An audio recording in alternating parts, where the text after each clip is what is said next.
Some of you are going, I'm not going to play this one. I'm sorry, spell 10. What's an aluminum can made out of? Aluminum. It's an aluminum can. I like people who are sitting next to people, they went, tin aluminum. Yeah. What I'm trying to demonstrate is that the human brain ain't that hot. We have virtual playgrounds going on up here. It does not take much for any one of us to get our wires crossed and make a mistake. Here's the problem. People at work pretend they're perfect. You know what I'm talking about? We put on a name tag, and that's all it takes. It's like a badge. I mean, you watch it, you put on a tie. I mean, we put on our uniforms, we carry ourselves through the days, and the authority poses come out, and we get a little bit miffed with people, and we get a little bit puffy with people. And when we inevitably make some kind of mistake ourselves, because it contradicts the aura we're trying to project, what do we reflexively want to do with our mistakes when we make them? Cover them up, hide them, blame somebody else, which is dangerous. Because when we hide our mistakes, they don't get fixed. If I conceal my mistakes from the rest of my team, they don't get the benefit of the knowledge of the mistake I made, and nothing prevents them from possibly making the same mistake. How groups of people behave together in groups fascinates me. How many of you like to learn new things?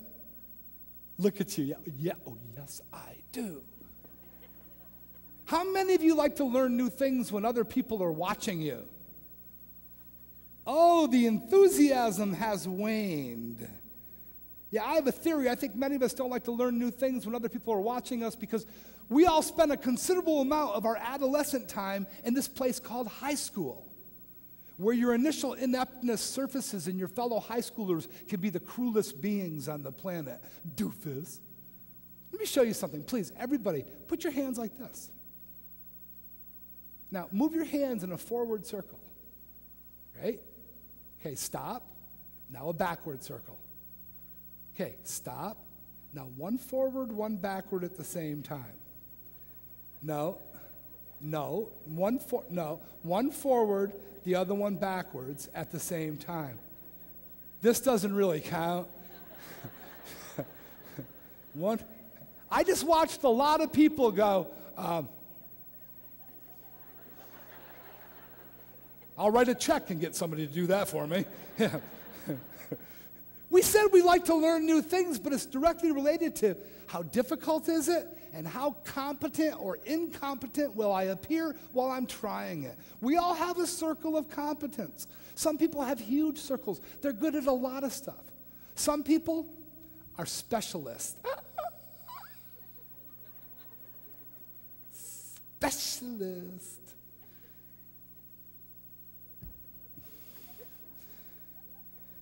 And we see something that looks interesting, we step outside our circle and we go, specialist. We like to stay in our comfort zones. Great example of this. How many people know how to ride a bicycle? Is it everybody? It's hard for me to see. Is it everybody? Yeah, pretty much. How old were you when you learned? 4, 5, 6. How many of you know how to juggle? 1, 2, okay, I'd say 5 or 6 of you. Awesome. Now, how many of you have ever tried to juggle? Can I see your hands? Look at it. It's like everybody. Like we all want to learn how to juggle. It looks like the coolest thing. Didn't it look cool when you first saw it? Wow, I got to try that. Okay, specialist. Yeah. You know, I would venture a bet that, truthfully talking, that everybody in this audience wishes they knew how to juggle, otherwise they wouldn't have tried it. Who that does not know how to juggle would like to learn right now in less than 3 minutes? Less than 2 minutes. Who? Give me a volunteer. One volunteer who wants to learn how to juggle. Come on, who's going to be? Annual conference, you only get one chance a year. Come on, here we go. Who's going to be? Come on down. Awesome, yay, right there. Yes, ma'am, you, yes, ma'am. Give her a hand. Why don't you leave your jacket?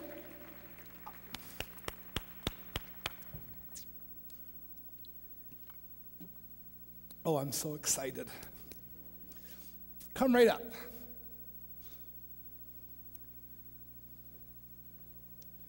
She's probably a circus pro, right? Hi, I'm Frank. Tammy, come right over. I want you to stay on this side. I'm just kind of used there. Okay, I'm going to teach you how to juggle. I'm not going to make you graduate to juggling these right away. All you have to do is watch, okay? The traditional way to learn how to juggle, I start with one ball. I go from one hand to the next, back and forth. I take a second ball. While this ball's on its way to that hand, I'm going to throw that ball over to the first hand. This is the traditional way to learn how to juggle. The non-traditional way, which I think is quicker to learn, is take two balls in one hand and play catch with gravity. Now, I'm not focused on the catch. I'm actually focused on the throw, trying to keep the ball close to that one. I'm not a great juggler, but I can do three. Whoa, whoa, whoa, It's hard to see with the spotlights. Now, Tammy, these are training wheels for jugglers. Are you right-handed or left-handed? Right. Now have you take this scarf in your right fingertips with your hand upside down. Your hand's upside down because you're going to flip it and grab it. Flip, grab. Do that a couple times for me. And really grab it assertively. A little higher and not so far forward, right here in front of you. Grab. Great. Now to do two, we keep them open. One starts to come down, throw the other one above it, grab the bottom one, and throw it up again. You have some time. See? Throw, grab, throw, grab, throw, grab, throw, grab. Let's try that. Hold that up like I showed you. Don't wad it up. Right? Now I'll throw mine first. Good. I'll throw mine first. It's going to start to come down. Throw that one up, grab the pink, throw the pink, grab the blue, and take turns. Oh, don't throw it in the path of the one coming down. Okay, here we go, here we go. Go. Keep throwing. Keep throwing. Here we go. Throw, throw, throw. Great. That's good. Try one more time. You got this. It's the first time you've ever done it. Just ready? Go higher and faster. That's awesome. Awesome. Okay, okay. Now, for some weird reason, it's actually easier and more graceful with your non-dominant hand. Go. Now, see how you're squatting? If you throw it higher, you won't have to. Go. There you go. Don't throw it in the path of the one. There you go. There you go. Awesome. You can stop. Awesome. Now, I am not kidding you. You have just totally learned how to juggle three things. Because here's what you just did. Hold that. You went like this, correct? And then you went like this. Now watch. Right, left, right, left. Throw, grab, throw, grab, throw, grab, throw, grab. Left hand, right hand. Right here. I'm going to throw this up. It's going to start to come down. Let's start on your right side. You're going to throw and grab, and then you're going to throw and grab. One side at a time. One side at a time. Don't go fast. Ready? Left, right. Oh, now that extra little thing you did, you got it. You've already done it. Just keep throwing and catching. One more time. Can she do it? Okay. Start with right. Okay. Now left. Now right. Now, no, one at a time. One at a time. Ready? Left. Try it again. Ready? Last time. We got it. Left. Right. Left. Right. You're juggling! Come on over. Come to the book table after the program, and I'll give you a free copy of my book. Thank you very much for volunteering. Thanks, Tammy. You do not have to buy fancy juggling scarves to learn how to juggle. When you get home, get 3 plastic shopping bags. Same thing. Throw, grab, throw, grab, throw, grab, throw, grab. Your family and friends are going to say, "Where were you?" Now, keeping our environments running smoothly depends on how well we teach each other new tasks. We have new HIPAA regulations. We have new security procedures, we have new vehicles, we have new hardware, we have new software, we have new residents, we have new employees. We have to find a way to keep the environment up. sense of belonging, sense of freedom, sense of power. Let's have a little bit of fun. I grew up with piano. My mom played piano. I grew up with Elton John, Billy Joel. I like popular music. Did you ever listen to some of the lyrics of popular music? Some of the songs make you think, what was he thinking? For instance, Elton John's Benny and the Jets.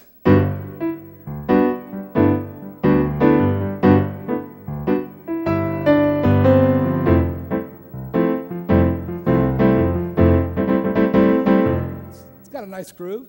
Did you ever listen to the lyrics? Hey kids, shake it loose together. The spotlight's hitting something that's been known to change the weather. We'll kill the fatted calf tonight, so stick around. Yeah, I don't want to miss that. Elton John.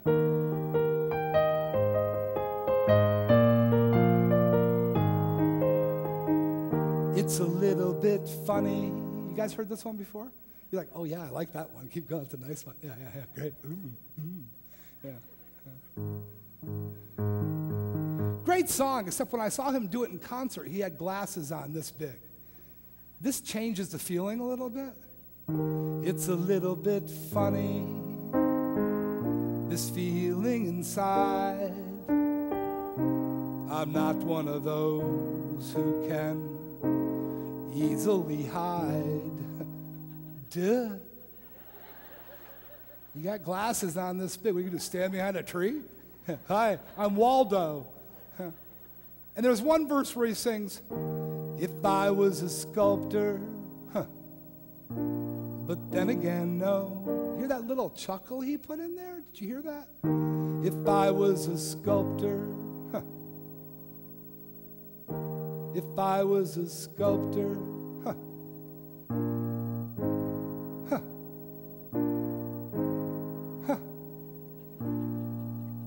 You think he ever experimented with other laughs just to see if it might work? Like, if I was a sculptor, but then again, no. Probably not. Yeah.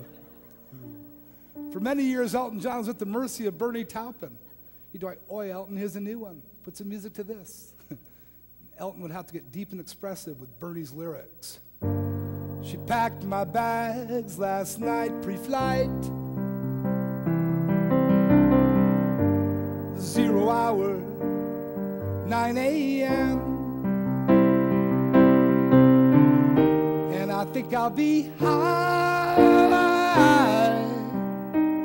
as a kite by then. High as a kite, not bad. Little simile there, high as a kite. I had to buy this album and take it home and read the lyrics to figure out what the heck he was singing in this one verse. I miss the earth so much, I miss my wife. It's lonely out in space. What did he expect? On such a timeless flight,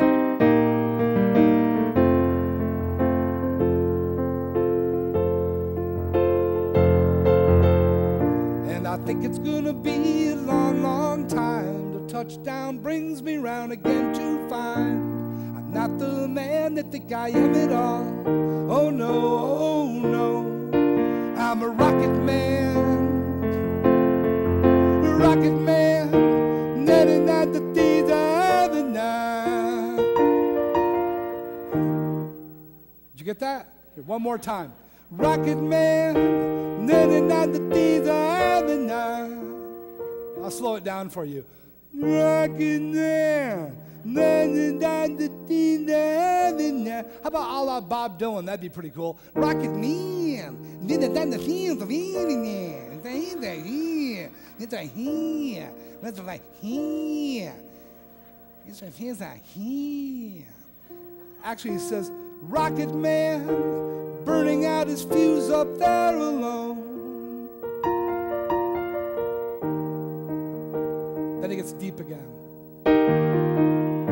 Mars ain't no kind of place to raise your kids. In fact, it's cold as hell. and there's no one there to raise them. Welcome to the Mars Child Care Center. What the, I mean, I know what you guys are thinking. You wonder, is this guy a speaker or an entertainer or what? I believe that you people are the cream of the crop. You dedicate the most significant parts of your waking lives to loving our community, family members like they're your own. I believe you deserve to have your batteries charged a little bit. With your kind permission, I'd like to continue in this vein a little bit longer. That okay with everybody? I love the blues. If you don't tap your feet to blues music, then you have gum on your shoe.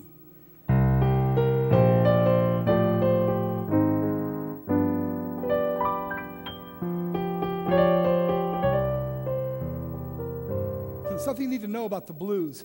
Now the second line of a blues song is the same as the first.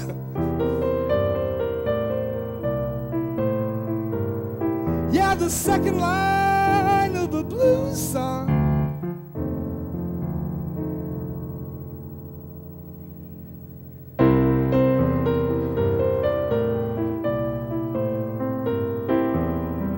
by the time you get to the third line, you can think of a rhyme.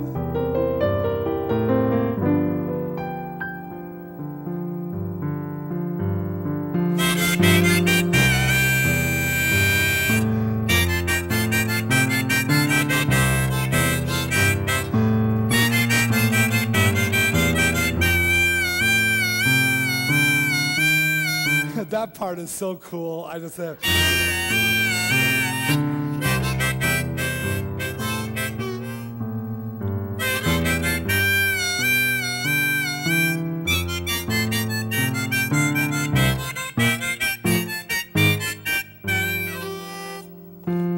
Well, baby, baby, it looks like it's gonna hail.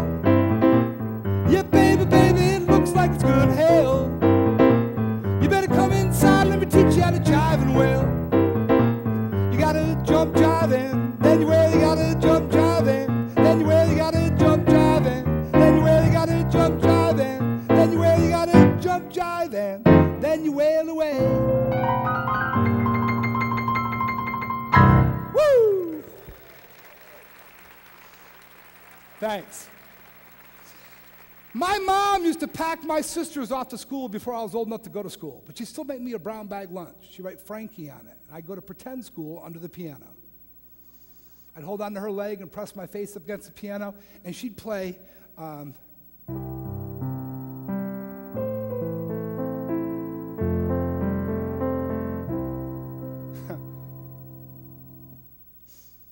could just still remember that little space there. Moon River. She'd play hymns from church. My mother's name was Faith. Still is. Works in the school library, taught church school, tried to surround my life with music, with literature, with books, art, my mom. My father was a passionate Italian. If I had to sum my father up in a gesture, he was the principal of the school, the mayor of my town, an authority figure, but he still had that special knack that even if he had to scold me for some reason, he could find some way to turn it around, poke fun at himself, show his own fallibility, make me laugh. Love my dad. We had a relationship based upon humor, love, respect, passion, anger, the whole gamut. He used to do this thing. If I made a mistake, he would go, tell me to go on from there. My brother and sisters, we make fun of him. We go, hey! He was not above the practical joke as long as people didn't get hurt. He would hide in the woods, pretend he was a bear until my sister was terrified. Then he'd go just a little bit longer. Once he tied a firecracker to her kickstand. She walks up to her bike. And you know when you're startled how your diaphragm contracts? That was not only permitted in our household, it was encouraged. She, in turn, would take it out on me. When I was 5, she was a cruel 11. She looked past my head at a darkened window and go, oh, my God. Now, involuntarily convulsed myself out of the chair, lay there. You think that's funny? That's sick. But I got older and I got smarter, and I got a little brother, Tony.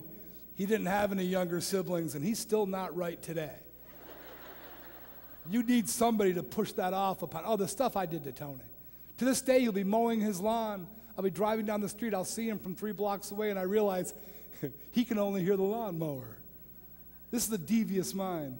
You know? So I wait till his back is to the street, drive my car right up on his lawn, drive my bumper right up behind his back legs, and go, beep! He's like, geez, that was a good one. We grew up in the same house. You give credit where credit's due. You got me. Oh, the stuff I did to Tony. We grew up in the Adirondack Mountains of upstate New York, huge 6 million acre park. We'd spend all summer in the lake. Once I said, Tony, watch how far I can swim underwater. He says, okay. I dive in, take a left, get out of the lake. Tony's going,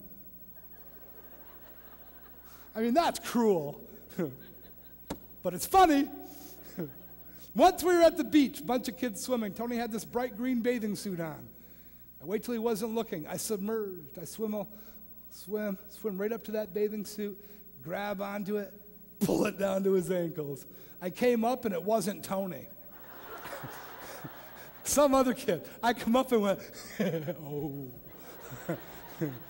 Tony says, all I know is this kid next to me goes, ah!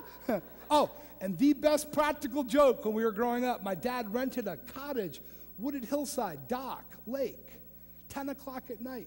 Tony and his friend David are fishing on the end of the dock. And they're like 10 years old. And my dad and I are up in the screened-in porch playing cards. We can hear their voices. You know how voices carry on the water. We can hear them. They decide to go for a swim.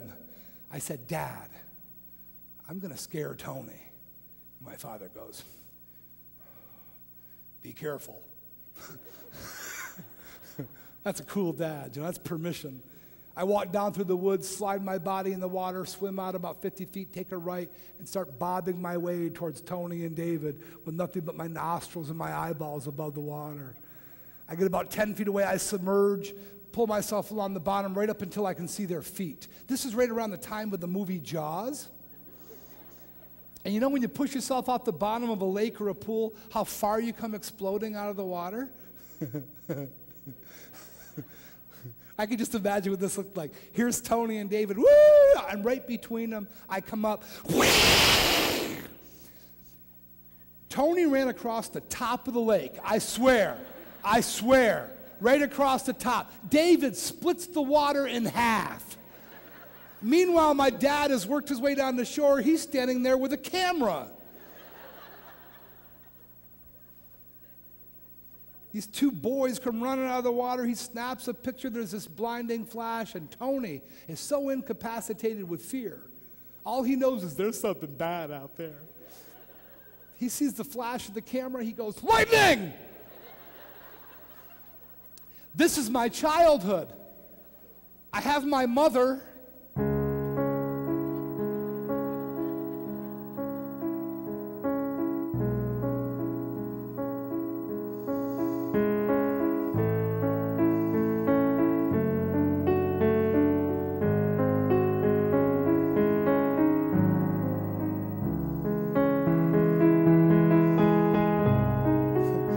My dad pull my finger. And believe it or not, it's had some effect on me. I still have a problem today where I come across some people who take themselves too seriously, and something comes from nowhere, and it strikes my funny bone, and I laugh at inappropriate times. I get the giggles. I try to suppress it. It's worse. Church, it's the worst. You start laughing in church, you're going to make 1 of 2 sounds. You're going to make this sound. Or you're going to make that sound where all the wind has left your lungs, but somehow your vocal cords got engaged. And when you breathe in, it goes,